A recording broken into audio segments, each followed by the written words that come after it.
Huli sa aktong nagbaba ng kontrabando ang dalawang lalaki matapos masabat ng mga operatiba ang tinatayang 4.4 milyon na halaga ng smuggled na sigarilyo sa baybayin ng Corio, Sultan Naga de Maporo, Lanao del Norte, umaga ng Abril 23 taong kasalukuyan. Isinagawa ang operasyon ng 10th Maneuvering Company ng Regional Mobile Force Battalion 10, katuwang ang Lanao del Norte Police Provincial Office at 5th SOU Maritime Group matapos makatanggap ng impormasyon mula sa isang confidential informant hinggil sa isang motorized bangka na may kargang kontrabando. Agad na rumisponde ang ating mga operatiba at nadatnan ang dalawang suspect na nagbababa ng mga kahon mula sa bangka.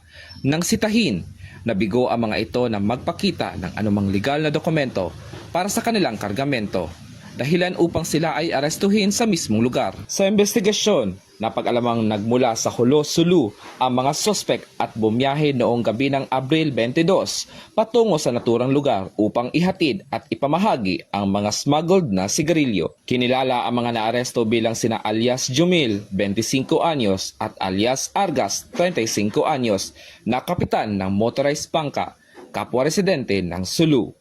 Nasamsam sa naturang operasyon ang kabuuang 111 master cases ng iba't ibang brand ng sigarilyo, kabilang ang Canon, Brose, Modern at New Orleans na may kabuuang halaga na 4,440,000 pesos batay sa halaga ng pagtataya ng Bureau of Customs. Isinagawa ang inventaryo ng mga nakumpiskang ebidensya at ito ay nakatakdang i-turn over sa Bureau of Customs sa Iligan City para sa kaukulang disposisyon.